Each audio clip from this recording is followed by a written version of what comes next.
हमारे पास एक बहुत ही इमोशनल सा क्वेश्चन आया था हमारे पास कि सर हमारी आधी से ज़्यादा ज़िंदगी चली गई है, बस अब रिटायरमेंट के 10 से 15 साल बचे हुए हैं, तो हमें बताइए कैसे हम एसआईपी इन्वेस्टमेंट से 1 करोड़ रुपए बना सकते हैं। तो आज हम आपको एक ऐसा ही प्लान लेकर आए हैं जहां पर आप 1 करोड़ रुपए आसानी से बना सकते हैं। अगर आपके रिटायरमेंट की जब आप जॉब कर रहे हैं कहीं पर, तो अगर आपका 10-15 साल भी बचा है तो भी आप 1 करोड़ रुपए बना सकते हैं, वो भी काफ़ी ज़्यादा आसानी से। अब कैसे, मैं आपको डिटेल में बताने वाला हूँ। सपोज करिए कि अभी अगर आपकी एज 40 या 45 प्लस चल रही है और आप रिटायर हो रहे हैं 60 प्लस में, तो जो आप सब जानते हैं कि अगर आप प्राइवेट जॉब वाले हैं, अगर आप प्राइवेट नौकरी करते हैं तो वहाँ पर पेंशन की कोई सुविधा नहीं है। तो प्राइवेट जॉब में जब तक आप जॉब कर रहे हैं तभी तक आपके पास पैसे हैं। अगर आप एक बार आपने जॉब छोड़ा तो उसके बाद आपके पास पैसे नहीं रहेंगे। तो इसलिए आपको अभी से रिटायरमेंट की प्लानिंग करना बहुत ज़रूरी है। तो हम आपको बताने वाले कैसे आप 1 करोड़ रुपए बना सकते हैं। 45 प्लस है अगर आप तो मैं आपको 3 फंड्स बताऊंगा। तीनों फंड में आपको इक्वली पैसा डालना है और उसके बाद आप देखेंगे कैसे आप बड़ा पैसा बना सकते हैं। तो मैं आपको पहले एक एक करके फंड के नाम बताता हूं, उसके बाद मैं आपको एक ज़बरदस्त कैलकुलेशन दिखाऊंगा जिससे आप लोगों को पता चलेगा कि कैसे आप मात्र यहाँ पर कम समय में आप अच्छा खासा पैसा बना सकते हैं। सबसे पहला फंड मैं आप लोगों के सामने रखता हूँ। सबसे पहला जो फंड है वो है हमारा SBI small cap fund. Small cap category का स्टेट बैंक का फंड है, शानदार रिटर्न देते हुए आ रहा है। अगर मैं बात करूँ 26% का एवरेज रिटर्न है और पिछले 1 साल में 37% का रिटर्न दिया है। बहुत ही तगड़ा फंड माना जाता है इसे। फंड साइज इसका 32,000 करोड़ रुपए है। एनएवी इसका फिलहाल 208 रुपये के आसपास चल रहा है। मिनिमम आप इसमें 500 रुपये एसआईपी कर सकते हैं, लेकिन मैं आपको एक अमाउंट बताऊंगा कि कितना पैसा आपको इन्वेस्ट करना है ताकि आप मात्र 10-15 सालों में ही 1 करोड़ रुपये तक पहुंच जाए।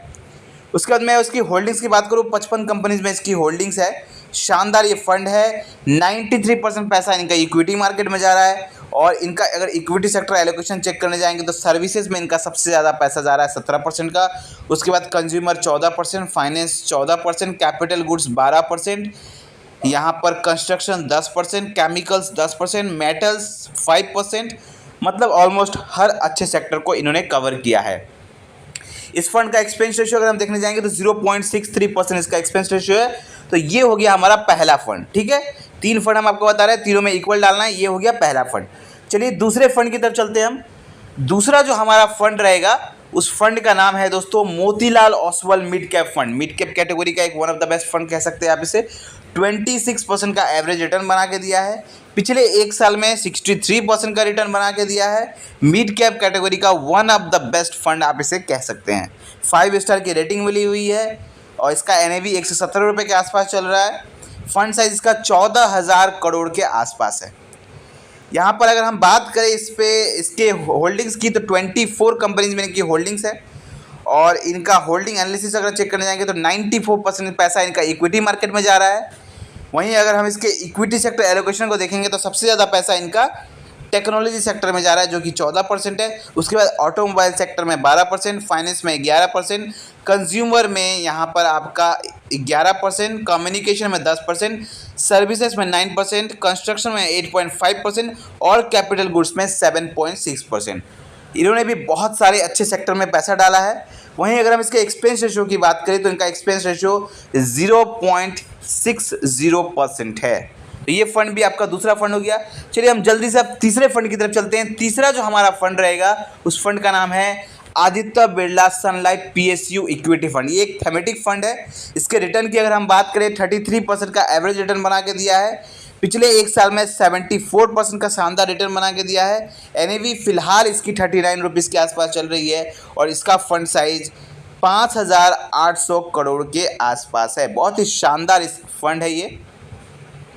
इसका बेस्ट पार्ट है इसकी होल्डिंग्स। अगर इसका होल्डिंग देखेंगे 43 कंपनीज में होल्डिंग्स है और उन कंपनीज में पैसा लगाया है जिन कंपनी पे हमारी जो गवर्नमेंट है वो आने वाले 5-10 सालों में फोकस करने वाली है। ठीक है, अगर मैं आपको इस फंड का यहाँ पर अगर मैं आपको होल्डिंग एनालिसिस दिखाऊंगा तो आपको अच्छा समझ में आएगा। फिलहाल इनका 92% पैसा इक्विटी मार्केट में जा रहा है और इनका सबसे ज़्यादा पैसा एनर्जी सेक्टर पे जा रहा है। हमारी गवर्नमेंट बहुत ज़्यादा रिन्यूएबल एनर्जी सेक्टर पे काम कर रही है। फाइनेंस में एनर्जी सेक्टर पे 40% जा रहा है, फाइनेंस में 29%, कैपिटल गुड्स में 13%। ठीक है, तो ये एक बहुत ही शानदार फंड है और इसका एक्सपेंस रेशियो अगर आप देखने के लिए जाएंगे तो देखेंगे 0.49% का एक्सपेंस रेशियो है। तो ये एक बहुत ही शानदार फंड है। तो मैंने आपको आज 3 फंड्स बता दिए। इन तीनों फंड्स में आपको डिवाइड करके इक्वल पैसा लगाना है। अब मैं आपको दिखाऊंगा कि कितना पैसा आप लगाएंगे कि आप 10-15 सालों में ही 1 करोड़ रुपए तक पहुंच जाएंगे और आप रिटायरमेंट के पहले पहले आपके बैंक अकाउंट में 1 करोड़ रुपए होंगे। तो मैं आपको एक कैलकुलेशन दिखाता हूँ। कैलकुलेशन आपके स्क्रीन पर दिख रहा होगा कि अगर आपकी उम्र 45 प्लस है तो आपको मिनिमम यहाँ पर 15,000 रुपये की SIP करनी है। अगर आप मिनिमम 15,000 रुपये की SIP कर पाएंगे तो आप डेफिनेटली आराम से यहाँ पर 1 करोड़ रुपये बना सकते हैं। मैंने आपको जो 3 फंड्स बताए तीनों में डिवाइड करके 5-5-5 करके आपको यहाँ पर इन्वेस्टमेंट कर देना है। कैलकुलेशन के हिसाब से आप देख सकते हैं हमने आपको जो भी फंड बताए उन सब फंड का रिटर्न 26% से ऊपर का है, लेकिन फिर भी हम यहाँ पे कैलकुलेशन के लिए सिर्फ 15% हमने रेट ऑफ रिटर्न पकड़ा है। इन्वेस्टमेंट अमाउंट 15,000 रुपये है। टाइम पीरियड हम यहाँ पे पकड़ते हैं 15 साल, क्योंकि अगर आप 45 साल की उम्र पे हैं अभी फिलहाल और अगर आप 60 साल की उम्र तक SIP स्टार्ट करना चाहते हैं तो 15 साल का टाइम पीरियड यहाँ पे ले सकते हैं। तो जैसे ही आप 60 साल की उम्र तक पहुँचेंगे आपके बैंक अकाउंट में यहाँ पर 1 करोड़ रुपये होंगे। कैसे? देखिए, इन्वेस्टमेंट अमाउंट होगा आपका 27 लाख रुपये और आपका पैसा कंपाउंड होकर बन जाएगा यहाँ पर 1 करोड़ 1 लाख रुपये। तो मात्र 15 सालों में आप 1 करोड़ 1 लाख रुपये बना सकते हैं अगर आप इन तीनों फंड्स में इक्वल डिवाइड करके 15,000 रुपये लगा देते हैं। 5-5-5 करके अगर इन्वेस्टमेंट कर देते हैं तो डेफिनेटली आप यहाँ पर मात्र 15 सालों में ही 1 करोड़ रुपये बना पाएंगे और अपनी बाकी की लाइफ काफ़ी ज़्यादा सिक्योर होकर आप बिता पाएंगे। क्योंकि प्राइवेट नौकरी में पेंशन नहीं है तो आप खुद से आपके पास पैसा होना चाहिए ताकि आप इन पैसों को SWP में कन्वर्ट करके भी हर महीना 1 लाख रुपए की इनकम ले सकते हैं। तो आई होप आपको ये वीडियो अच्छा लगा होगा। कोई मन में डाउट है, कोई क्वेश्चन है तो कमेंट करें। मिलते हैं कल एक नए फाइनेंशियल वीडियो के साथ। थैंक यू, धन्यवाद, जय हिंद।